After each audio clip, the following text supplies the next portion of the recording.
Venturing into the wild promises awe and wonder, but for some it ends in unimaginable horror. These are the 5 most disturbing deaths during safaris, where nature's beauty turned brutally fatal. It was May 1st, 2025. The sun in Zambia was low and deep red, glowing over the Luangwa River like a burning ball. The African bush was quiet, but full of hidden dangers. Lisa Manders felt calm. Her new hiking boots crunched softly over dry ground as she walked through tall yellow grass. She didn't notice how quiet the birds were. Not yet. Lisa had wanted to see Africa since she was a little girl. She used to flip through old National Geographic magazines in her dad's study and dream of the animals, the trees, and the wide-open skies. Her husband, Craig, always joked she should have been born on a safari. Now, at 70 years old, she was finally living her dream. The trip was a surprise gift from Craig for their anniversary. Instead of sitting in a vehicle for their safari, they signed up for a guided bushwalk. Lisa wanted to feel close to the land, not just watch it through windows. She wanted to walk where the animals walked. She wasn't foolish, just hopeful. She trusted the guides and the safety rules. Their lead guide was a thin, calm man named Mulozi. He wore a rifle slung over his shoulder and pointed out tracks in the dust as he talked to the group.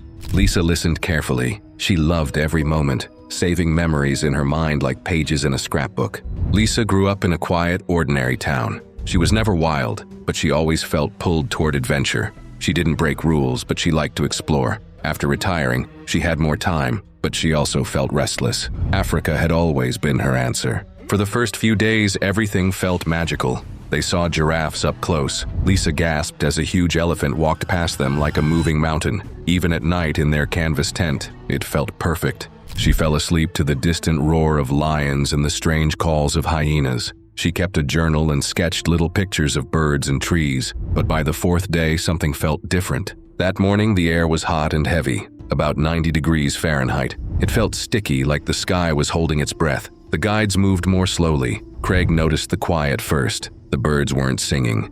The buzzing insects were gone. Lisa thought maybe it meant rain was coming. Before every walk, the guide gave the same instructions.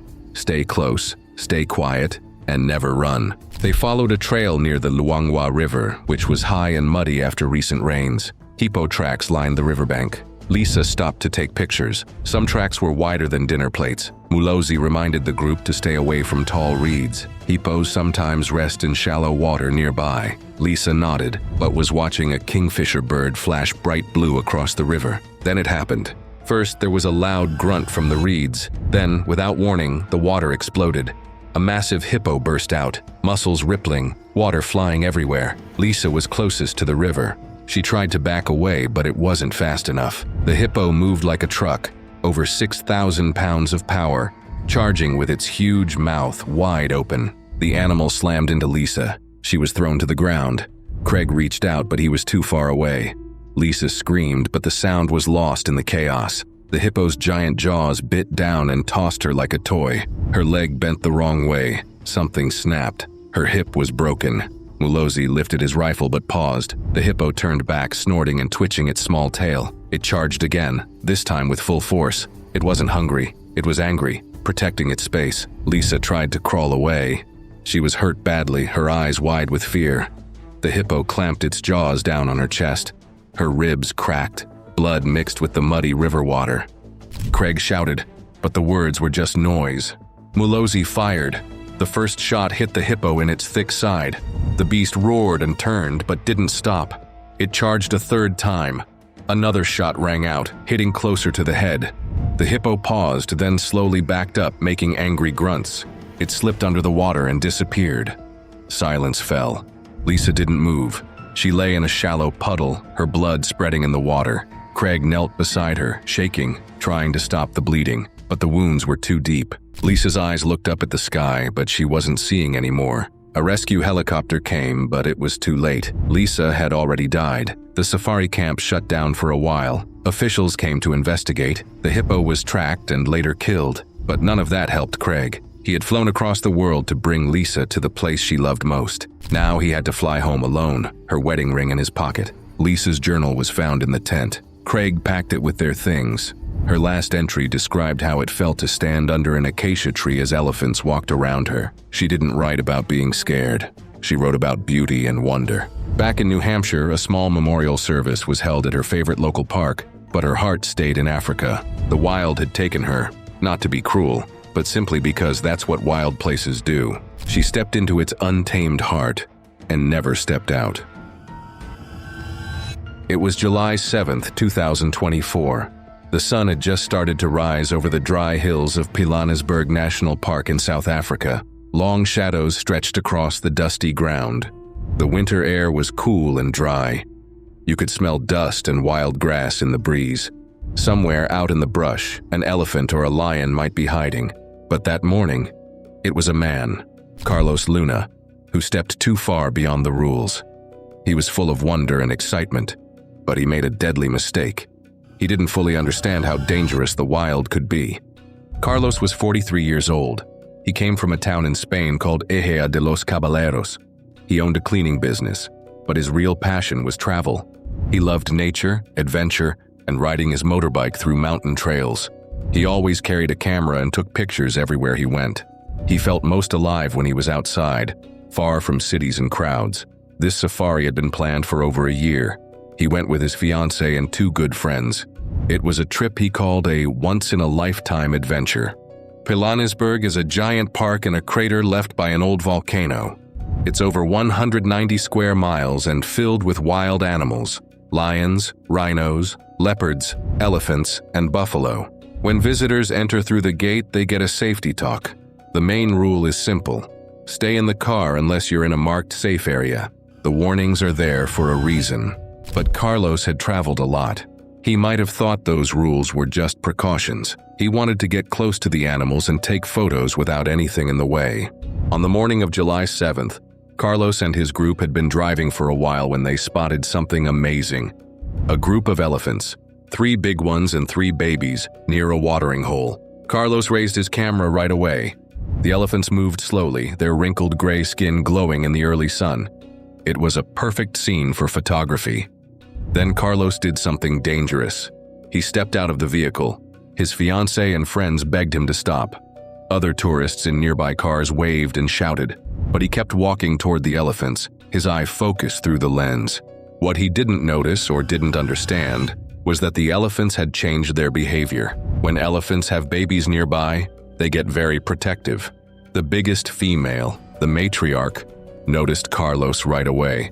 She flared her ears, spread her legs, and made a deep, low rumble. It was a warning, but Carlos didn't know how to read those signs. Then she charged. The distance between them was about 60 feet. She covered it in seconds. Carlos turned and ran, but the ground was rough and he had waited too long. A younger male elephant followed her lead. Together they reached him before he could get back to safety. One of them hit him with its trunk, throwing him into the air and slamming him down. Then the trampling began. The attack was brutal. Thousands of pounds of muscle and bone came down again and again on his body. His chest was crushed, his ribs snapped, his arms and legs broke. He didn't scream. He may not have had time. His fiancée, his friends, and other tourists watched in horror, frozen and helpless. The elephants stopped only after they were sure the threat was gone. Then they calmly returned to their young. The entire attack lasted less than 30 seconds. Park rangers were called right away. Emergency teams arrived quickly, but it was too late. Carlos had died instantly. All that was left behind was his broken camera, torn clothing, and a stunned silence. An investigation was started, as is standard after any fatal wildlife incident. Officials reminded the public that Pilanesberg has strict rules for a reason. Visitors are told not to leave vehicles, and signs are posted everywhere. The elephants had not attacked anyone else. They were just defending their calves, as they would in nature. Carlos's fiancée flew back home a few days later with his body. The Spanish government helped with travel arrangements. In his hometown, friends and family mourned. People shared photos and stories online, remembering how kind and adventurous he was. Some posts celebrated his bold spirit. Others warned that wildlife tourism should always be approached with care. But the animals didn't pause. The elephants moved on. The grass grew back. The dust settled. Nature continued as if nothing had happened. Carlos had come to Africa looking for something special, something real. He found it, but it cost him everything. It was June 1st, 2015. The The winter sun shone over the dry paths of Lion Park in South Africa, just 20 miles from the busy city of Johannesburg. Catherine Chappelle sat in a rented SUV, the wind brushing across her face through a slightly opened window. She wasn't just another tourist. The 29-year-old woman from Rye, New York had come to Africa for a purpose. She wanted to help protect wildlife. Catherine was a skilled video editor who had worked on popular shows like Game of Thrones. But beyond her career, she cared deeply about animals and the planet.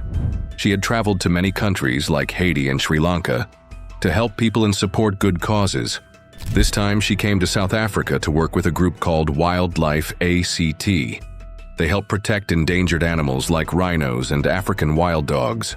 Catherine's visit to Lion Park was meant to be a part of her journey. The park lets people drive through open areas where lions live. Visitors can see these powerful animals up close, but only from the safety of a vehicle.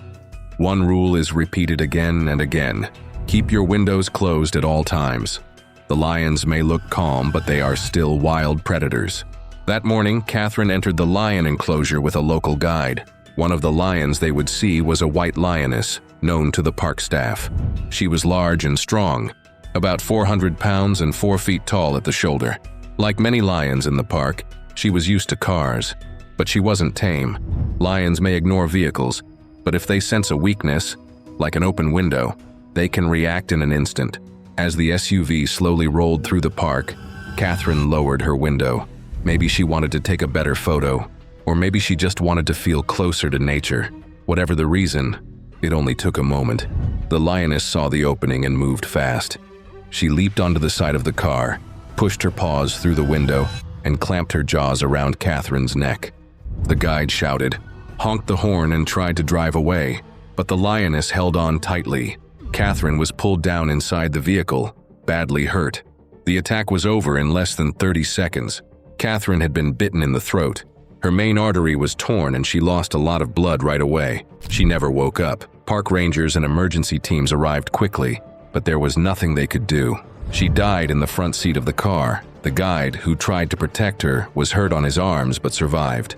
Catherine came to South Africa to protect wildlife. In the end, she lost her life trying to experience it up close. Her death was a heartbreaking reminder that wild animals are not like those in zoos or on TV. They are powerful, instinct-driven, and unpredictable. Park officials repeated their warning. Windows must always stay shut. Even a small opening can be seen as a weakness by a predator. The lioness was not blamed. She had only followed her instincts.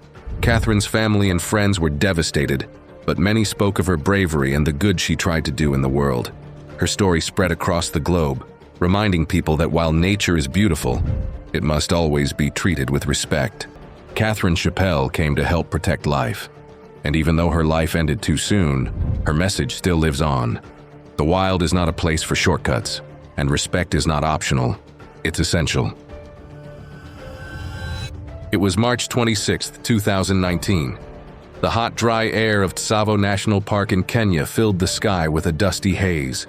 The sun beat down on the reddish ground, and the grass moved gently in the breeze. Patrick Smith stood at the edge of the open plain, his camera aimed at the horizon.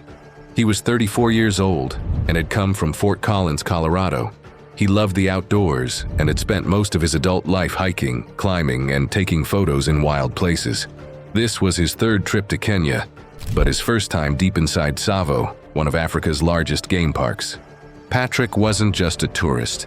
He had once been a science teacher, but now he was a full-time wildlife photographer. He wanted to show people the beauty of nature through pictures. He was careful, smart, and experienced, but sometimes his confidence made him forget how quickly the wild can turn dangerous.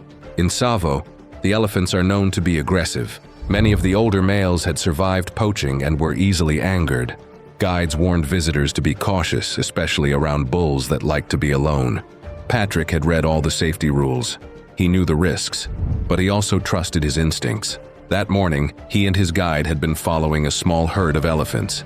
Patrick wanted a better view, so he stepped away from the group, just a few hundred feet, to take photos near some acacia trees.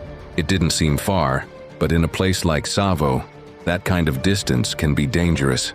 The herd looked peaceful. The elephants were tossing red dust over their backs and moving slowly. Patrick crouched down to take pictures. He focused on the scene through his camera.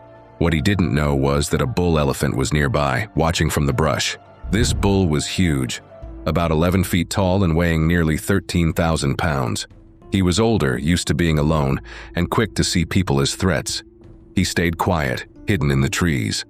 But once Patrick stepped too close, the elephant decided to act. It happened fast. Elephants can run up to 25 miles per hour. The soft dirt didn't make a sound. Patrick might have heard something, a snapping branch or the ground shaking, but he turned too late. The elephant charged. It struck him hard with its trunk, knocking him to the ground.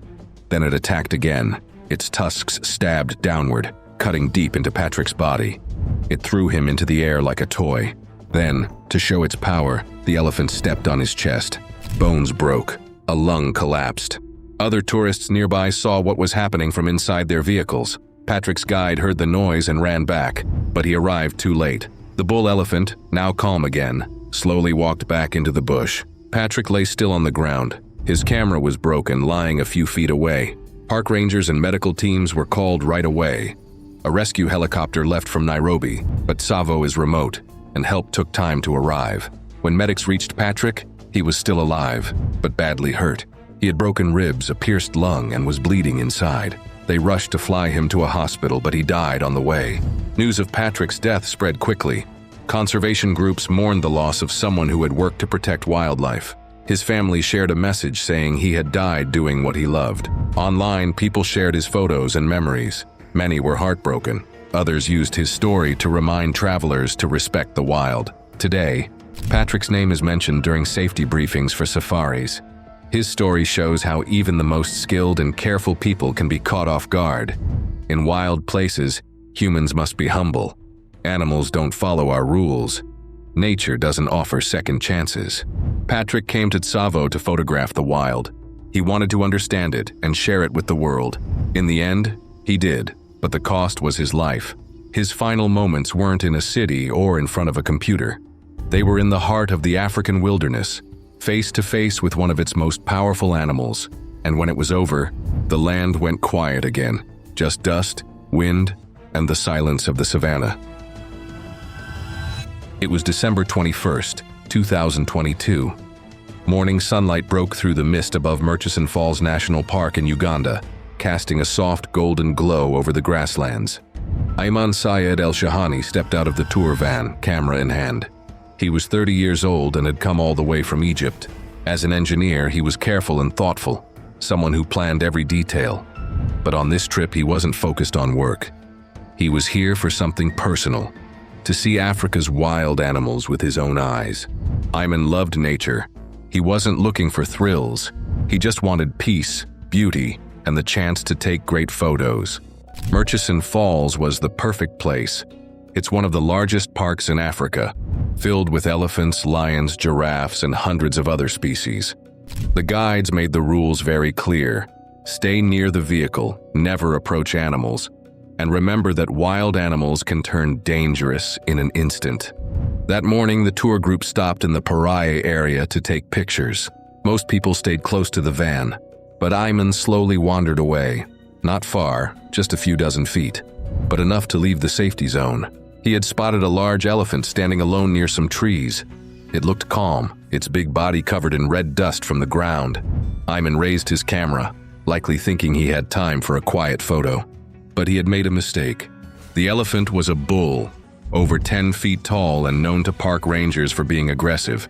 It had spent many years alone and had grown more dangerous after many encounters with people. When it noticed Iman, everything changed. Its ears spread wide, its trunk lifted, then it charged. Elephants can run up to 25 miles per hour, and the ground gave little warning. The bull crossed the space between them in just a few seconds. Iman turned and tried to back away, but there was no time. The elephant hit him hard. Iman flew through the air and landed roughly on the ground. Before he could move, the bull was on him again. Its sharp tusks stabbed into his body, lifting him up. Then came the stomping. Huge feet crashed down on Iman's chest and stomach. Bones broke. Organs were crushed. The attack lasted less than a minute, but the damage was total. Other tourists screamed. A guide fired a warning shot to scare the elephant away, but the animal only walked off after it was finished. When rangers reached Iman, he was already dead. His chest had been flattened, his skull was broken. He died quickly after the first blow. Officials investigated soon after. They confirmed that Iman had stepped too close to the elephant, breaking park safety rules. The elephant wasn't blamed, it had simply acted out of instinct. No animal was tracked or harmed. This was the first time in decades that a tourist had been killed by an elephant at Murchison Falls. Iman's death was a deep shock to his family, to the guides, and to future visitors. His story is now shared in ranger talks and safety meetings, not to frighten people, but to teach them. In the wild, a single mistake can be deadly. Respect is not a rule, it's a shield. It is what stands between a moment of beauty and a moment of horror. Iman came to Africa to experience nature. He loved it, wanted to understand it, and capture it with his camera. But in those final seconds, he met the wild in its most powerful form. The elephant didn't know who he was or what he wanted. It saw only a threat.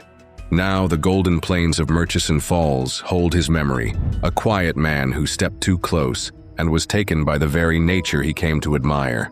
Thanks for watching. These stories show how fast life can change in a single moment. Click here for more real events that took a shocking turn.